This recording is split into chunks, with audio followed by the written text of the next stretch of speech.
Puji nama Tuhan, selamat pagi, Shalom. Apa kabarnya Bapak Ibu Saudara pagi hari ini? Luar biasa, amin. Mari saya undang lagi berdiri Bapak Ibu Saudara. Kita akan memulai ibadah kita pagi hari. Mari kita satu lagi dalam doa. Kami bersyukur buat segala kebaikan dan kasih anugerah yang memberikan dalam hidup kami. Terima kasih Tuhan sudah pelihara kami dalam sebulan ini Tuhan. Hingga di minggu pagi hari ini Tuhan, ada kami pagi hari, semua karena kasih dan anugerah. Kami bersyukur Tuhan telah memperkenankan kami pagi hari ini duduk sejenak dalam ucapan kudus. Baik mempersiapkan kami pagi hari ini. Kami percaya firman-Mu juga yang keluar dari kami. Umat-Mu kembali pulang berkat yang luar biasa. Tuhan, Kau yang ambil alih pada kami pagi hari. Bawa dengan yang berakhir. Hanya nama Tuhan Yesus yang kami tinggikan dan kami banggakan. Kami siap memujikan Tuhan. Hanya di dalam nama Yesus, umat yang percaya dan diberkati, kita bersama berkata, Amin.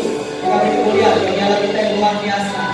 Silakan kembali fokus dalam hadirat. Haleluya.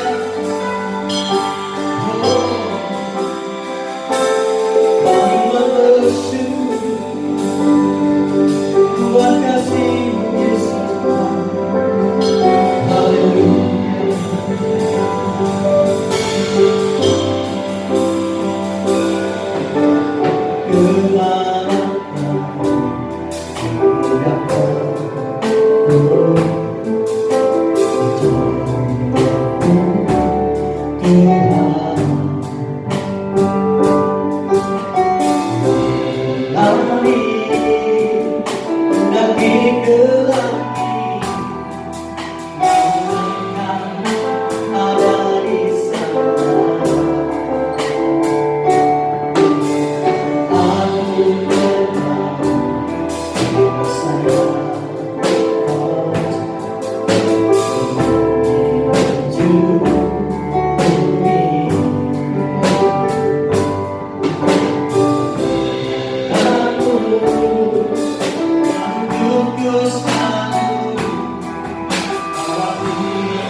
raga-raga.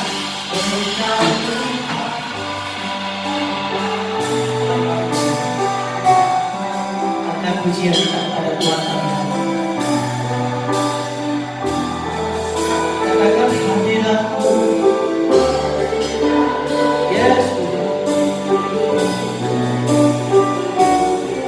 Kau bawa kami Tuhan oleh kami. Lebih dahsyat lagi Bapak Ibu Saudara. Dengan segala hati yang kami nikmati. Engkau Tuhan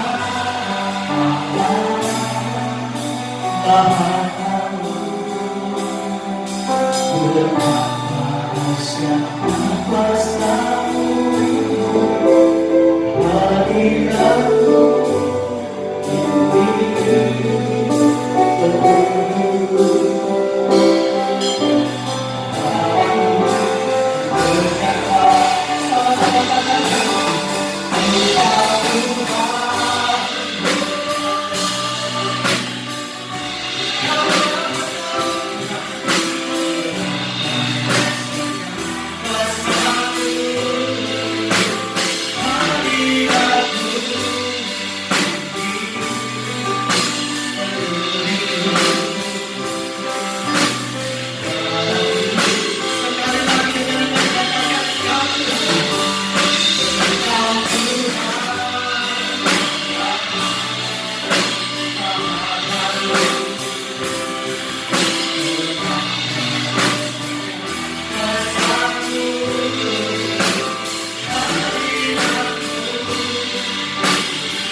Tuhan pagi hari ini, amin. Sebelum kita mau bersuka cita, boleh Bapak Ibu Saudara keluar dari kursinya, beri salam kiri kanan, katakan Tuhan kita dahsyat, atau sapa saja Bapak Ibu Saudara, sapa saja, boleh sapa saja. Tuhan Yesus memberkati saudara dan saya, kita mau bersuka cita pagi hari.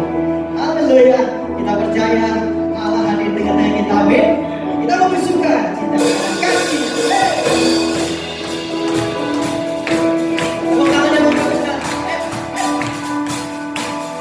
Dengan sukacita bukan nari, dengan sorak-sorai memuji, menaikkan pujian, haleluya, nyanyi bangga, sanggakan, nyanyi bangga, sanggakan.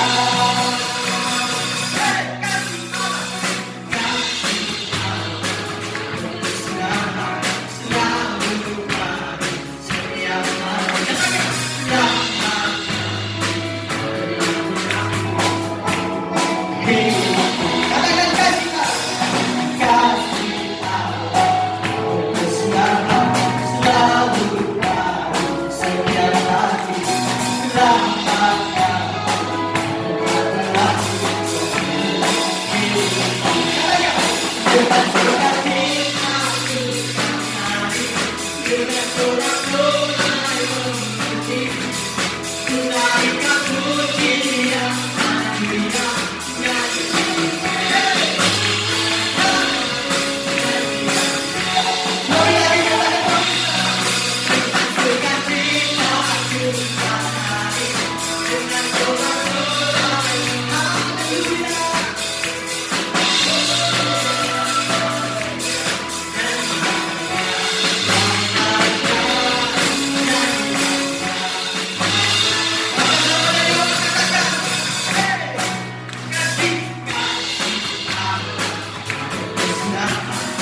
Haleluya. Bapak Ibu Saudara, kita mau siapkan hati kita pagi hari ini. Terima kasih Tuhan. Engkau sungguh baik. Engkau sangat baik.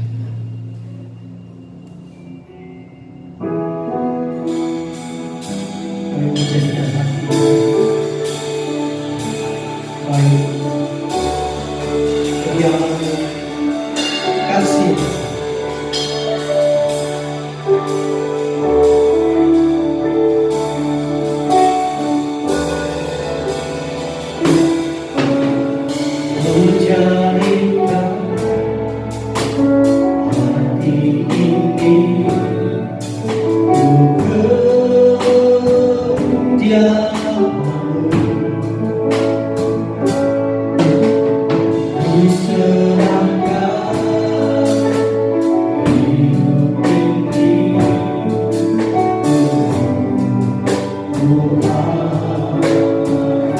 Dari awal sama-sama kami nyatakan jadikan hati ini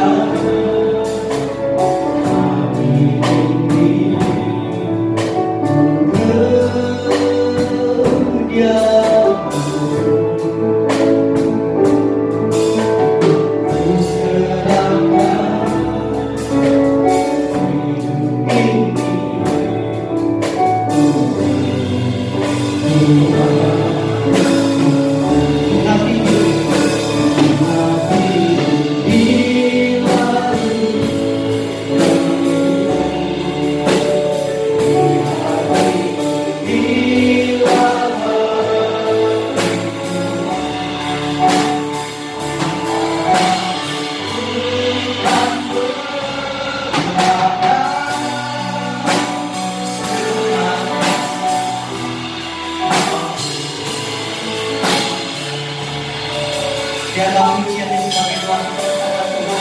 Mari kita akan pujian ini dengan iman. Pujian kita benar Tuhan. Kau melihat setiap hati Tuhan. Kami mau serahkan hidup kami Tuhan. Setiap masalah apapun itu, Kau melihat setiap hati kami Tuhan. Kami percaya kami pulang membawakan Tuhan Yesus. Dari awal sekali lagi katakan pujian. Pujian kita. Amin. Dia ku serahkan hidup ini.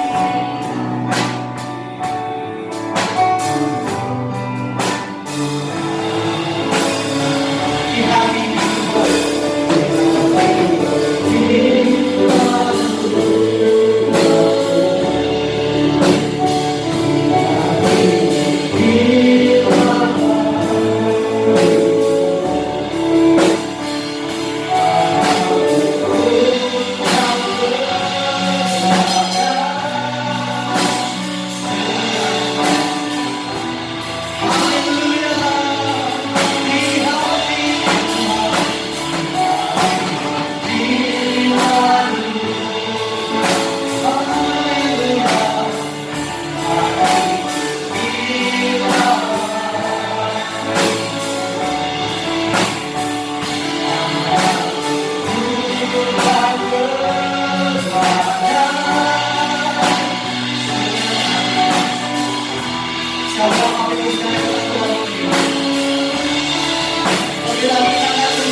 Hallelujah.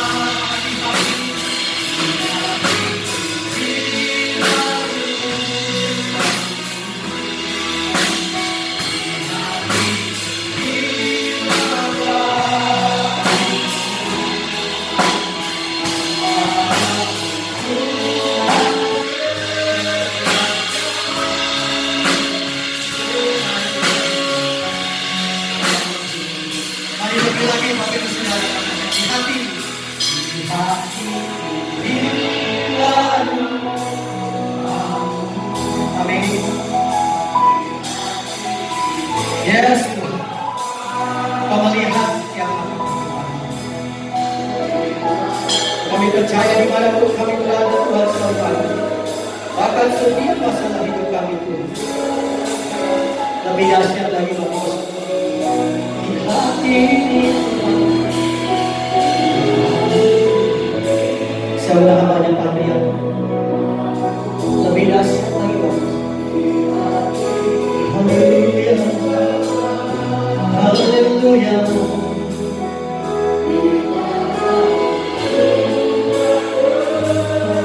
Yes, Tuhan. Sama-sama lagi.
Jadikan kami tempat-Mu Tuhan Yesus, Kau buka hati kami supaya kami mengenal Engkau dan kuasa berkuasa ada dalam kami. Terima kasih Bapak. Untuk pagi hari ini kami boleh hadir dalam panggilan baik dan sehat semua. Kami percaya Kau sudah memberikan berkat-Mu kepada kami Tuhan Yesus. Kita akan mereka diam bisa mendengarkan sendiri dari Tuhan. Terima kasih Bapak. Di dalam nama Yesus kami berdoa. Amin. Amin. Silakan duduk saudara. Shalom.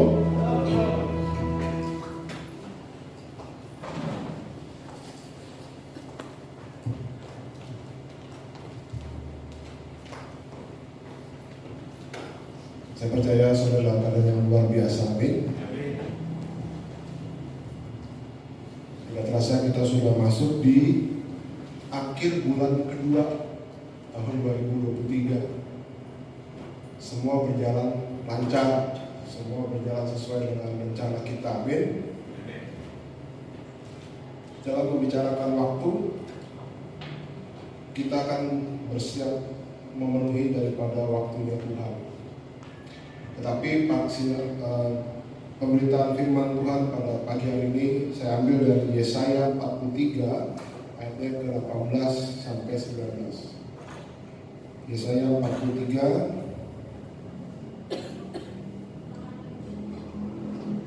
ayat 18 sampai 19. Saya bacakan firman-Nya. Janganlah ingat-ingat hal yang dahulu. Jangan perhatikan hal yang dari zaman purbakala. Lihat, aku hendak membuat sesuatu yang baru, yang sekarang sudah tumbuh. Belumkah kamu mengetahuinya? Ya, aku hendak membuat jalan di padang gurun dan sungai di padang belantara. Jadi firman Tuhan berkata, jangan ingat-ingat hal yang dahulu. Mari kita lihat yang depan, karena Tuhan sudah membuat sesuatu yang baru buat kita. Dikatakan sudah ada, sudah tumbuh. Mungkin kita belum mengerti secara jelas, tetapi di sini firman Tuhan bilang, Dia membuat jalan di padang gurun dan sungai di padang belantara. Saudara yang pernah ke padang gurun tahu ya, ada jalan dari sana. Kalaupun ada juga susah ya dibuatnya. Tapi sini janji Tuhan, Dia membuat jalan di padang gurun, sungai di padang belantara. Nah, inilah janji Tuhan buat kita. Memasuki tahun 2023, kita semua sudah bertekad bahwa kita memasuki tahun yang luar biasa. Saudara di minggu kedua di tempat ini juga sudah mendapatkan pengurapan dari Gembala Sidang. Artinya apa? Kita semua sudah diperlengkapi dengan senjata daripada Tuhan. Jadi kita masuk tahun 2023, melewatinya sampai hari ini kita sudah di bulan yang kedua, di akhir bulan yang kedua. Minggu depan kita sudah masuk ke bulan yang ketiga. Kita terus melangkah supaya apa? Supaya janji Tuhan itu digenapi dalam kehidupan kita. Berbicara tentang satu hal yang baru, kita disebutkan harus lupakan yang lalu, lihat yang ke depan. Firman Tuhan hari ini juga berkata, sesuatu yang baru, lupakan yang lama. Mungkin saudara beberapa waktu yang lalu mengalami kegagalan, tetapi masuk tahun 2023 ini, saudara pasti akan mendapatkan janji Tuhan. Setiap saudara yang mengalami tekanan hidup, saya yakin memasuki tahun 2023 ini, saudara akan menghadapi kelegaan yang luar biasa. Amin. Yang sakit disembuhkan. Semua membuat kita akan lebih percaya kepada Tuhan. Kasih Tuhan selalu baru setiap pagi. Makanya kita harus selalu lupakan yang lama. Selalu lihat yang ke depan. Jangan putus asa, karena apa? Tadi disebutkan permulaan yang baru sudah datang. Permulaan di tahun 2023 ini ya masih panjang kita lewati. Besok baru masuk minggu pertama bulan Maret, masih ada 9 bulan lagi ke depan. Tapi kita harus yakin, percaya, di akhir tahun 2023 kita keluar sebagai pemenang. Amin. Bagaimana caranya? Kita ingat pada saat kita pertama kali berjumpa dengan Tuhan. Contoh, beberapa minggu yang lalu kita mulai dengan baptisan air lagi.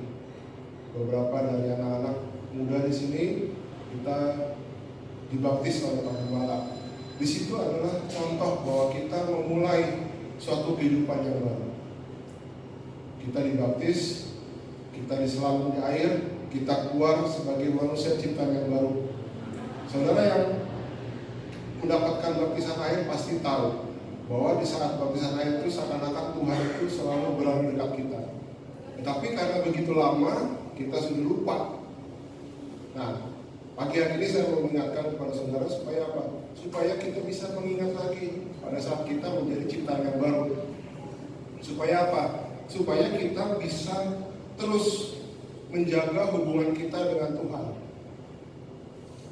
Belum terat saatnya kalau kita katakanlah kemarin-kemarin lupa akan Tuhan kita. Tapi saat ini kita diingatkan kembali, kita bisa lebih lagi kenal bahwa Tuhan kita itu selalu ada dekat kita. Dalam Alkitab ada beberapa tokoh yang mendapatkan mujizat-mujizat.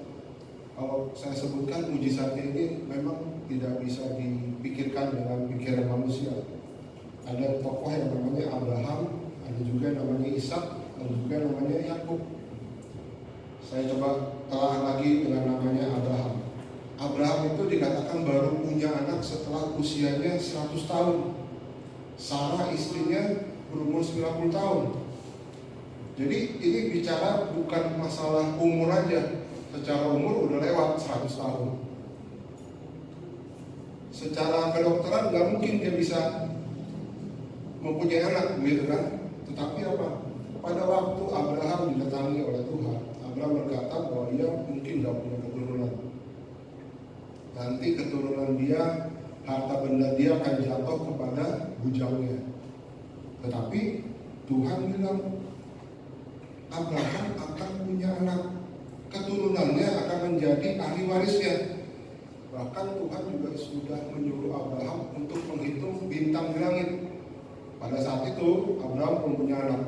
Lalu dia bicara dengan Tuhan, lalu dia diperlihatkan dia akan punya anak. Ya oke lah, katakanlah punya anak satu gitu kan. Tetapi Tuhan bilang, dia lihat bintang di langit, lihat pasir di lautan, bisa nggak dia berhitung? Nah inilah satu bentuk daripada kepercayaan daripada Abraham. Abraham percaya akan hal ini sehingga Tuhan memperhitungkan hal tersebut sebagai kebenaran. Kadang-kadang janji Tuhan kepada kita melalui gembala kita nggak masuk akal, gitu kan? Nggak cocok, nggak bisa diterima, gitu. Namanya orang mau berbisnis ya harus ada modalnya, harus ada customernya, harus ada barangnya, baru bisa kita diberkati, gitu kan kurang lebih. Tapi Abraham percaya begitu saja dan di perhitungan Tuhan, oleh karena itu dianggap sebagai satu kebenaran. Yang kedua tokohnya ialah Ishak. Pada masa kelaparan Tuhan berkata kepada Ishak supaya ia jangan pergi ke Mesir, tetapi pergi ke tempat lain yang Tuhan tentukan supaya menjadi orang asing di sana. Pada tahun itu juga, pada masa kelaparan, Ishak menabur sehingga pada saat itu juga ia diberkati 100 kali lipat. Biasanya kalau orang itu mau mendapatkan sesuatu yang baik, dia akan pergi ke Mesir. Pergi ke Mesir itu bicara tentang hal-hal yang duniawi. Semua yang kita lakukan berkaitan dengan duniawi, biasanya kita mendapatkan hasil yang luar biasa. Sesuatu yang sifatnya glamor, sesuatu yang sifatnya wah gitu ya. Tetapi pada saat kelaparan Tuhan berkata kepada orang yang namanya Ishak ini, jangan pergi ke Mesir, tapi pergi ke tempat lain. Pergi kemana? Pergi ke Gerar, tempat yang nggak ada apa-apanya. Dan di sana disebutkan dia menjadi orang asing di negeri tersebut. Tapi di sini ada kalimat bahwa diamlah di negeri yang kuatakan kepadamu, tinggallah di negeri ini sebagai orang asing, maka nanti akan kuberikan negeri tersebut untuk menepati sumpah kepada Abraham. Nah kalau kita baca, nanti sudah baca literaturnya lagi, negeri ini berbicara ada dua. Yang pertama, negeri ini tinggal di Gerar, tapi untuk yang berikutnya, negeri ini berbicara tentang Kanaan. Jadi ada dua hal, tinggal di tempat yang tidak enak sebagai orang asing, dan mendapatkan negeri yang dijanjikan Tuhan, negeri Kanaan. Kita adalah warga negara Indonesia, tetapi kita diperintahkan Tuhan untuk tinggal di sini sebagai orang asing. Karena apa? Pada saatnya nanti kita akan pindah ke warga negara surga, ngerti ya saudara ya?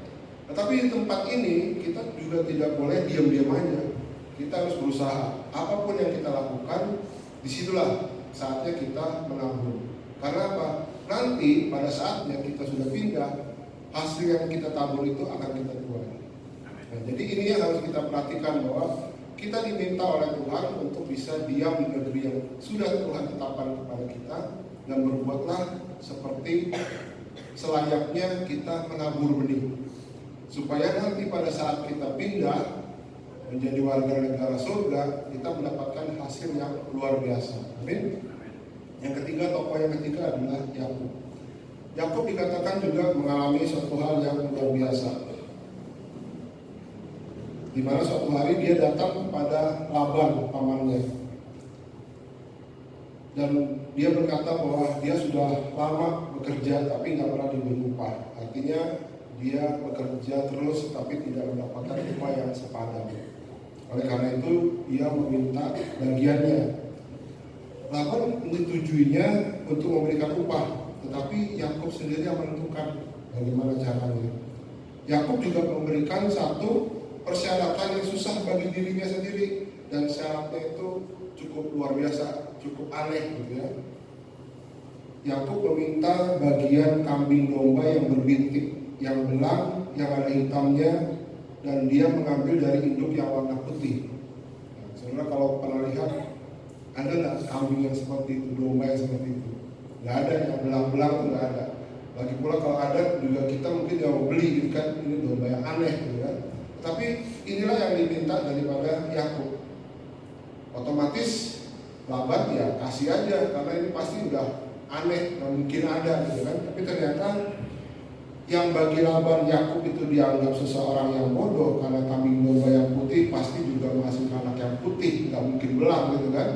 Tapi yang dia dapat adalah benar-benar mendapatkan hasil yang anak-anak domba itu menjadi berbintik-bintik. Nah, pada waktu saya merenungkan hal ini, saya juga heran dengan nama Yakub. Dari mana ia bisa dapat ide seperti itu? Dan ternyata idenya adalah berasal dari Tuhan yang diberikan kepada Yakub melalui mimpi. Dan yang luar biasa, Yakub percaya. Jadi yang ketiga dari tokoh namanya Yakub ini, kita lihat, kadang kita diberikan mimpi oleh Tuhan, tapi kadang-kadang kita nggak merasa bahwa itu mimpi daripada Tuhan. Begitu kita mendapatkan mimpi daripada Tuhan, saudara harus bisa membicarakan sesuatu tersebut dan mengatakan amin. Karena apa? Mimpi Tuhan itu terlihat mungkin tidak baik bagi kita, kelihatannya nggak cocok dengan pekerjaan kita. Tetapi ternyata mimpi Tuhan itu adalah janji Tuhan yang akan digenapi kepada kita. Jadi kalau misalnya saya tanya kepada saudara pada pagi hari ini, kalau kita menjadi Yakub, kira-kira kita mau nggak hal tersebut? Pasti jawabannya nggak tentu, karena kita masih hidup dalam dunia, gitu kan? Tapi kalau misalnya kita bisa mengetahui akhir daripada cerita Yakub, pasti kita akan bilang iya mau. Nah, jadi jawabannya yang terakhir adalah Yakub itu intim dengan Tuhan. Kalau kita hidup intim dengan Tuhan, maka kita akan selalu mengalami kasih yang mula-mula. Jangan ingat-ingat hal yang dahulu, seperti contohnya kegagalan, lupakan. Kepedihan, lupakan. Sakit penyakit, lupakan. Tuhan sedang membuat sesuatu yang baru dan Tuhan sudah mencurahkan pengurapan tersebut untuk saudara. Saya percaya apabila saudara melakukan itu, maka saudara akan mendapatkan apa yang Tuhan sudah janjikan. Saya mau ulas lagi sedikit tentang masalah Ishak. Ishak memang terkena bencana kelaparan, tetapi di sana ia adalah seorang anak Tuhan. Ia tinggal di tanah yang dijanjikan Tuhan.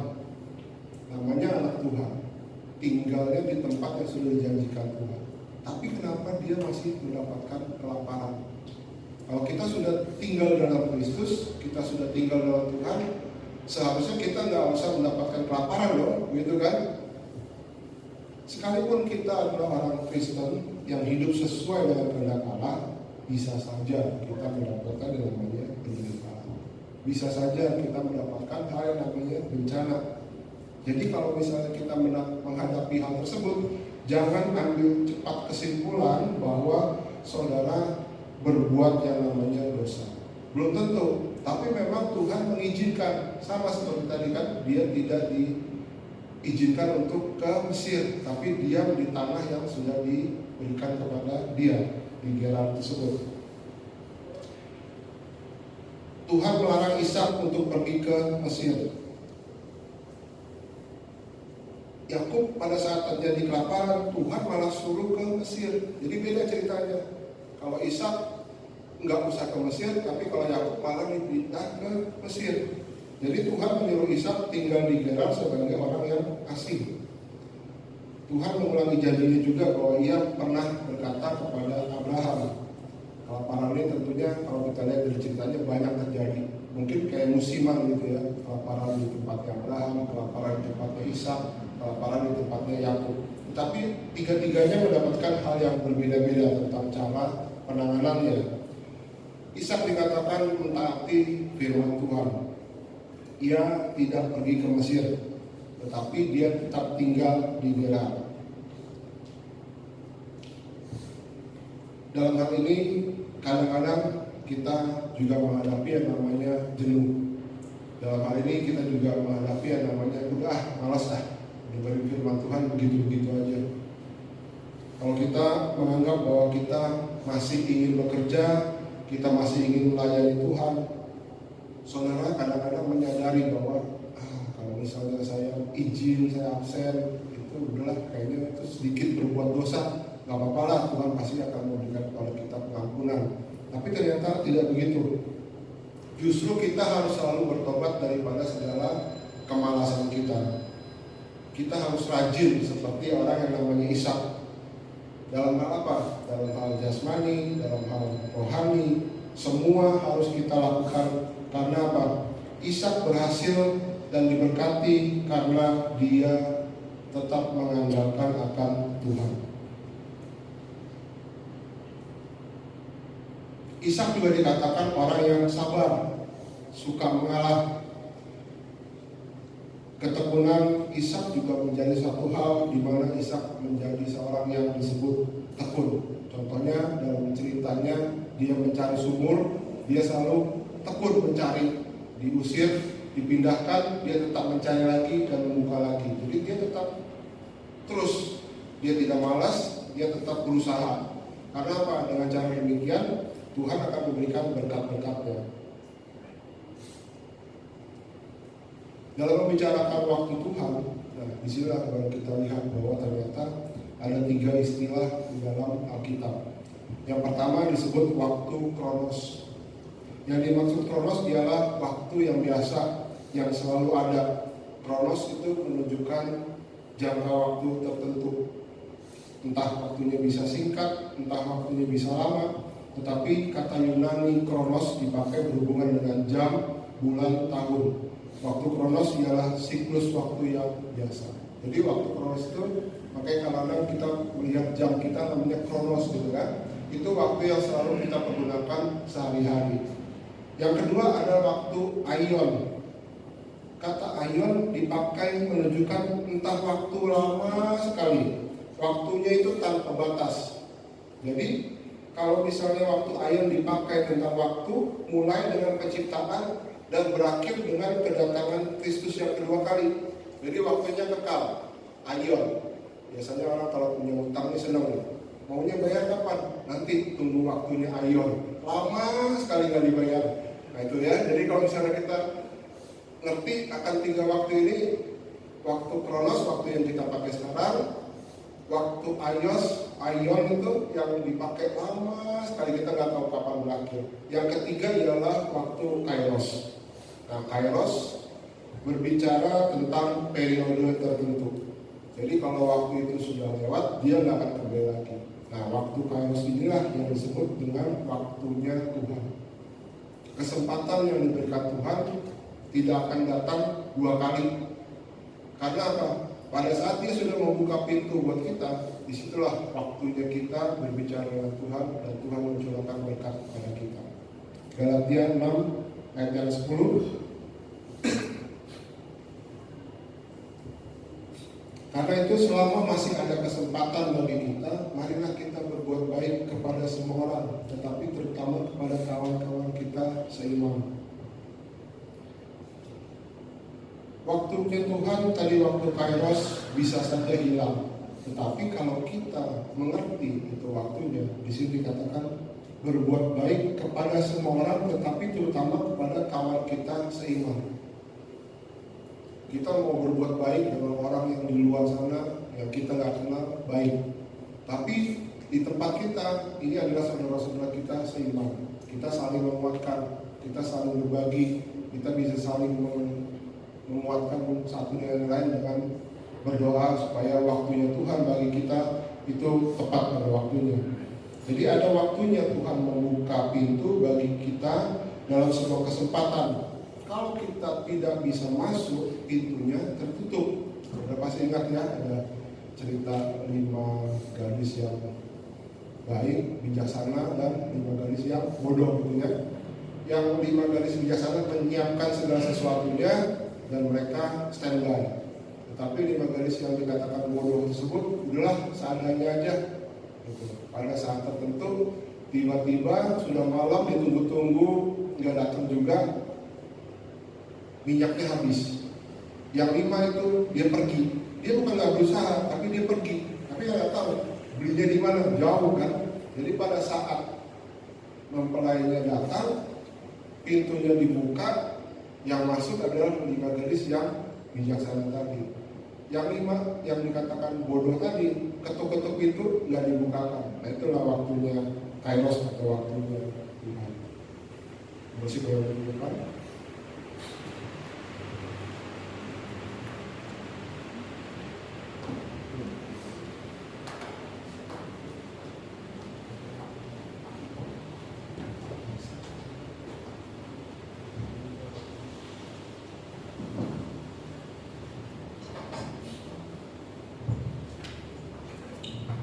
Tuhan tidak selalu menjawab akan doa-doa kita, tapi Dia beri yang terbaik pada waktu yang tepat.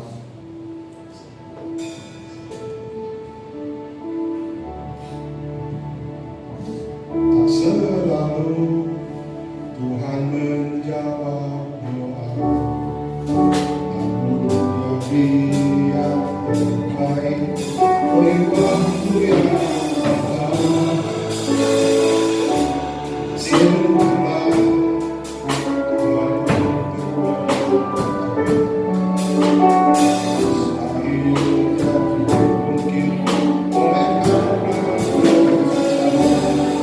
Dari awal kita tak dunia, kita selalu Tuhan jawab. Selalu Tuhan menjawab.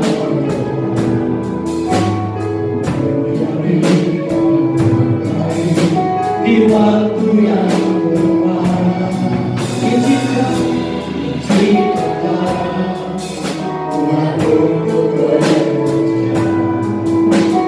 Terus kami diikuti oleh karya percaya.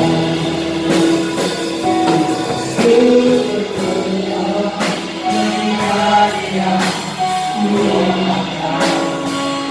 Menjawab melihat Dia menyelamatkan.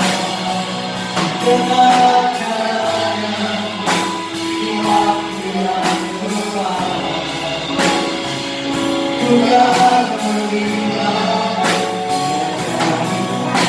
Yesus percaya terus menerima melihat Dia menyelamatkan. Menjawab melihat Dia menyelamatkan. Dengan caranya di waktu yang tepat.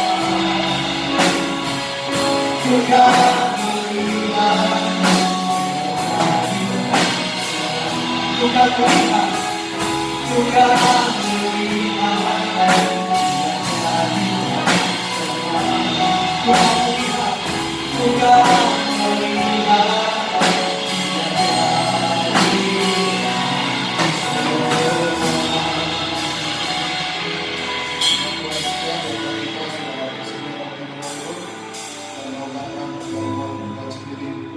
Pada saat dia diserahkan, saya mengajak jemaat sekalian bersama-sama mengikutinya. Apabila antara jemaat yang belum baptis, akan tetapi jemaat percaya dengan Tuhan Yesus Kristus serta menerima sebagai juru selamat, jemaat diundang untuk tetap mengikutinya. Sedangkan anak-anak di bawah usia 12 tahun jangan ambil bagian. Saudara kita bangkit berdiri. Sebab setiap kali kamu makan roti ini dan minum cawan ini, kamu ditakar kematian Tuhan sampai dia datang. Jadi barang siapa dengan cara yang tidak layak makan roti atau minum cawan Tuhan, ia berdosa terhadap tubuh dan darah Tuhan. Karena itu hendaklah setiap orang menguji dirinya sendiri dan baru setelahnya makan roti dan minum dari cawan itu. Karena barang siapa makan dan minum tanpa mengakui tubuh Tuhan, ia mendatangkan hukuman atas dirinya. Sebab itu banyak di antara kamu yang lemah dan sakit dan tidak sedikit yang meninggal. Kalau kita menguji diri kita sendiri, hukuman tidak menimpa kita. Silakan jemaat berdoa, minta pengampunan dari dosa yang baik sengaja maupun tidak sengaja sudah lakukan, sehingga kita semua mengikuti perjamuan ini dengan cara yang benar dan hukuman tidak menimpa kita.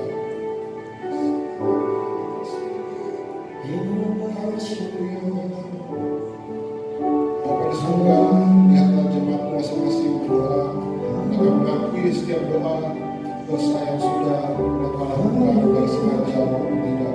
Terimalah pengakuan dosa mereka, uruskan serta sucikan setiap mereka sehingga mereka yang mengikuti perjamuan kudus.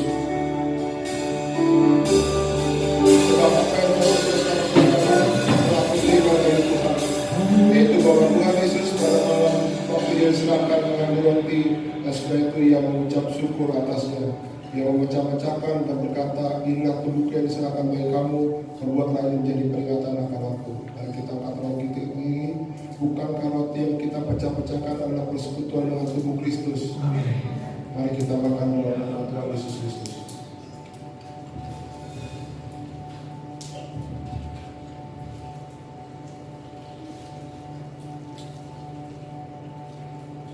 Terima kasih Bapak. Demikian juga ia mengambil cawan. Sesudah makan lalu berkata, cawan ini adalah perjanjian baru yang dipeteraikan oleh darahku. Perbuatlah ini setiap kali kamu minumnya menjadi peringatan akan aku. Mari kita angkat cawan kita tinggi-tinggi. Bukankah cawan pengucapan syukur yang atasnya kita ucapkan syukur adalah persekutuan dengan darah Kristus? Mari kita minum dalam nama Tuhan Yesus Kristus. Mari jemaat ucapkan syukur.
Shalom Bapak Ibu yang dikasihi Tuhan. Puji Tuhan, ibadah hari ini berjalan dengan baik.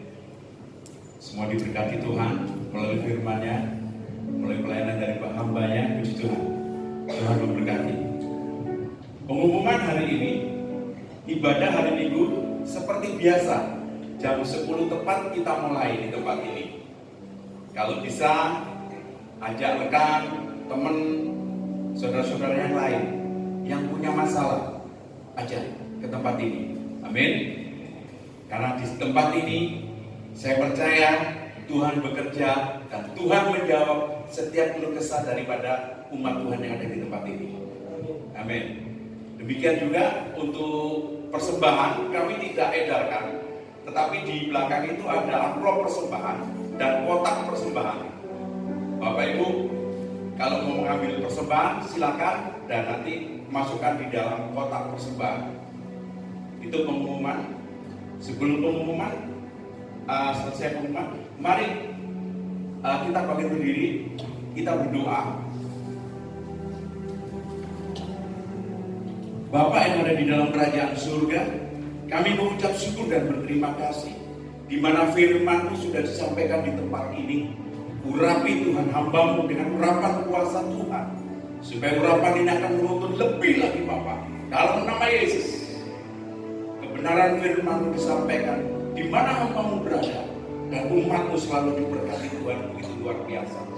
Terima kasih Tuhan Yesus. Demikian juga umat-Mu yang hadir pada siang hari ini. Kami tidak tahu apa pergumulan daripada umat-Mu, tetapi kami percaya dalam nama Yesus, umat-Mu mendapatkan jawaban daripada Tuhan, dan umat-Mu mengalami berkat Tuhan yang luar biasa. Kami mengucap syukur, kami berterima kasih Tuhan. Yang sakit Engkau sembuhkan dalam nama Yesus, yang berbeban berat Engkau memberikan kelegaan dalam nama Yesus. Bahkan yang bergumul tentang keuangan, ekonomi, pekerjaan, usaha, kami berdoa dalam nama Yesus, jadikan semua berhasil di dalam nama Yesus. Terima kasih Tuhan Yesus. Kami mengucap syukur dan berterima kasih. Demikian juga untuk hamba-Mu yang sudah ambil bagian pada siang hari ini, worship leader, imam musik. Tuhan berkati hamba-Mu dan urapi dengan urapan kuasa daripada Tuhan. Lebih lagi Tuhan, supaya pelayanan daripada hamba-Mu memberkati umat-Mu jemaat di tempat ini. Terima kasih Tuhan Yesus, terima kasih. Dan kami juga berdoa untuk bangsa negara kami Tuhan. Berkati pemimpin bangsa kami, berkati Bapak Presiden, Wakil, para Menteri, DPR, MPR, TNI, Polri. Berkati mereka Tuhan. Berikan roh yang takut akan Tuhan untuk menjalankan roda pemerintahan ini. Dan kami percaya, satukan visi mereka untuk menjadi Indonesia jaya. Terima kasih Tuhan Yesus, terima kasih. Kami mengucap syukur, kami berterima kasih karena kuasa Tuhan bekerja begitu luar biasa. Demikian juga Tuhan, kami akan berpisah satu dengan yang lainnya. Pertemukan kami di minggu mendatang penuh dengan kasih dan sukacita, bahkan mujizat Tuhan yang luar biasa. Demikian juga pada siang hari ini kami rindu pulang membawa berkat yang luar biasa. Bersama kita tinggi-tinggi akan menerima berkat yang berlimpah dari surga, kasih yang sempurna dari Tuhan Yesus Kristus, bersekutu dengan kuasa Roh Kudus dan Yesus sekarang mulai siang hari ini sampai malam dan bahkan sampai selamanya. Jemaat yang diberkati Tuhan, bersama-sama kita katakan amin. Selamat hari Minggu, Tuhan Yesus memberkati kita semua. Kita bertemu kembali minggu depan bersama-sama memuji Tuhan. God bless you.